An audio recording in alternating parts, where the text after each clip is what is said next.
Hello. How are you? I'm doing good. How are you? I'm great, thanks. I kind of like to start by clearing up a little bit. I know you just signed to Jagjaguwar, one of my favorite labels, so congratulations to that. And they're going to Thank be, you. how's it happening? Are they going to be re-releasing Heavn, and is Holy a part of that, or is it on its own? Yeah, so we are going to be re-releasing Heaven this summer, and Holy is a part of it. Yeah, there's going to be two different versions. The ones that we just released, there's the original one, and then kind of a reprised version. So I'm really excited for it to come out again and hopefully have an even wider audience this time. Yeah, which is crazy to think of, especially after all the accolades you got at the end of 2016, because for something that just existed basically on like SoundCloud, that thing seemed to be everywhere. Yeah, it's exciting to think of. I put it out with Closed Sessions, which is a local Chicago label, and it's a really cool partnership that we have now with Jagjaguwar, and it's just gonna hopefully reach even more people than it did before.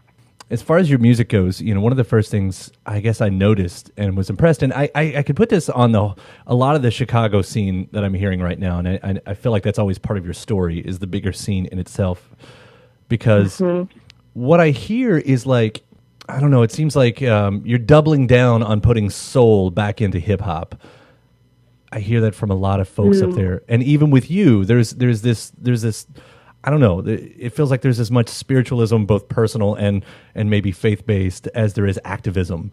Like, where does it all come from? And am I accurate on that? Do you see it as that way as well? I think I definitely hear what you're saying, and I think there's definitely a tradition of soul music in Chicago, and how that kind of, even in previous, current hip-hop artists from Chicago, it's kind of been a theme. Kanye West used a lot of soul and gospel influence, and Common, and it's, I think, a very Chicago thing. But for me, I think all those things you're saying, like soul, like my faith background, activism, to me, they kind of come from coming up doing poetry, and I think poetry was what kind of gave me, it allowed me to know what to write about, whether I'm writing a poem or a song.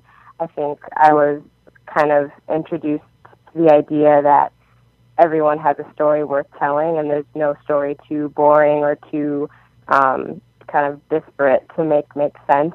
And so when I started doing poetry in high school, it kind of empowered me to trust in my voice, not only as a poet but as a singer.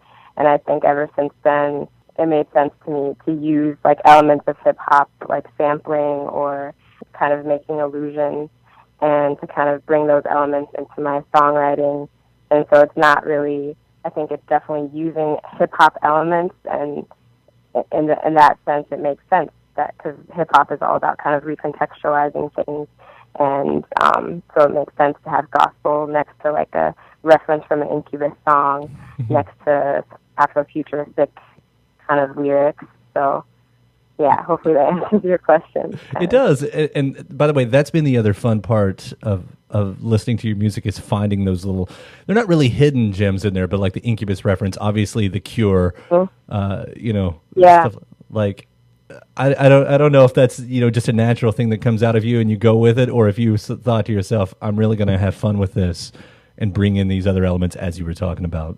Yeah, I think it kind of, it's partially just for me, I'm having fun with myself, I guess, and I definitely love that, when people are kind of excited to kind of Easter egg hunt through the album to see what references they recognize. And to me, it kind of feels like also thinking of hip-hop as like a collage art form, like what am I bringing into a new song with me that kind of tells something about who I am in that sense. Like I'm adding to a collage, but I'm also bringing in something that is important to me or says something about who I am. And I get that from the album too, because there is definitely the activism and the bigger picture stuff that you're talking about on the record, but a lot of this is about self-empowerment, probably as much for you as, hopefully to other people listening to it. Yeah, that's definitely a big part of it. It was a lot about thinking about love and kind of going deeper than maybe what I was taught love was, kind of thinking about self-love and like love of your community and things like that, and hoping that comes across in the different songs. The poetry part of things, what drew you to poetry in the first place? That's natural for some people, but not for everyone. Yeah, it was actually kind of by accident. There's an after-school program in Chicago, and it was like a really kind of not prestigious, but like popular program, because it paid you to do art after school and in the summer. And I applied for the music program, and I didn't get into that one. I got put into the poetry one. And so at first I was kind of upset, but I ended up falling in love with it. And I think it was, I had grew up singing in choirs and not really thinking I had the type of voice that could be a solo voice or could be a solo artist.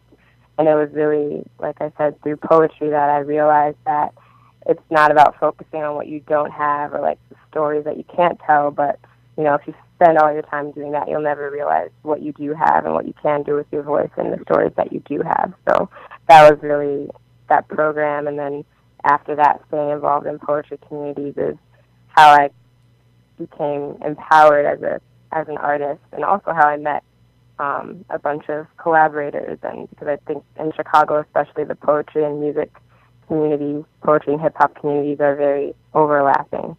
Yeah, and is that what drove you to start or be a part of? Is it a collective? Is it a program that with poetry? Yeah, Young Chicago Authors. It's a nonprofit organization.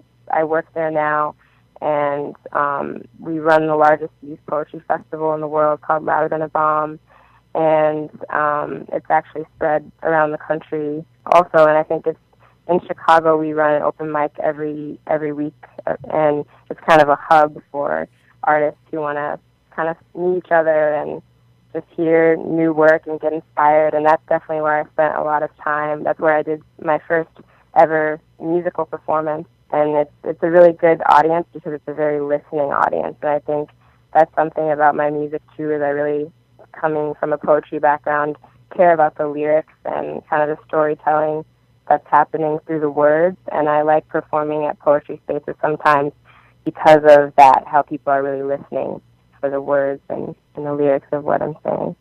It's very traditional folk artist type of description right there. Mm-hmm. Yeah. I guess that's the other part that I'm sort of notice about what all's going on up there, is that you have these great musicians, yourself included, obviously, whether you call it a scene or not, want to, but any other time, when you have those around the country, and they happen here and there, and a bunch of people, start doing great things, and it's usually just about the music.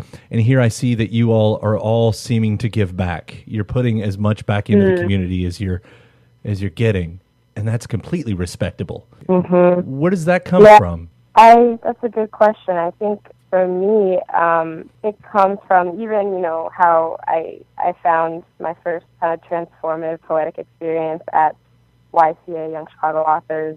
I knew I wanted to go back and work there even before I knew really that, I was doing music or anything like that. I think a lot of Chicago, and especially artists, have these experiences where these organizations or these communities really influence us, and there's really no industry in Chicago. There's no kind of, any day the mayor could change his mind about something and then a program's gone. So it's kind of this idea that we have to sustain ourselves. And so I think that is, at least for me, where it comes from, the idea of wanting to give back and wanting to not be, not be like a random happening of like, oh, these people are really making it out of Chicago right now. That's not going to continue to happen unless we invest in these community spaces and artistic spaces and youth arts education spaces that make it possible for artists to really, kind of harness their voices and be successful as artists. That's beautiful, and I hope that catches and spreads, because the old adage and nearly cliche line of there's no more important time than now, but I feel that more than ever, that there's no more important time than now, that people start picking up that torch and running with it the way you guys have. Mm-hmm. It's great. The rest of the year, so the album gets re-released this summer, as you're saying. You seem to be always popping up on other folks' tracks. Is there going to be more of that as well? Yeah, I think so. I think, there's there's a really great rapper named Joseph Chilliams. I don't know if you know Saba, but it's his brother, and he's putting out a project, and I have a song with him. Yeah, so there's always more collaborations coming, and also working on my own new music, too. With that, I mean, the album is a year old. Are you already, I would guess, working on the next one? Yeah, definitely writing more things, and also working on learning more elements of production too, so I can kind of be on both sides of that for the next album. But yeah, I'm still working with a lot of the same producers who are on Heavn, like Odd Couple and D. Lily, and working with my sister Jamila Woods, who produced one of the songs too. So definitely working on new stuff. Cool. Well, I'm looking forward to hearing it all, and thanks again for taking the time today. I love what you're doing out there. Congratulations and good luck. Thank you. It's good to talk to you. Thanks for having me. You too. Take care. Thanks. You too. Right. Bye. Bye.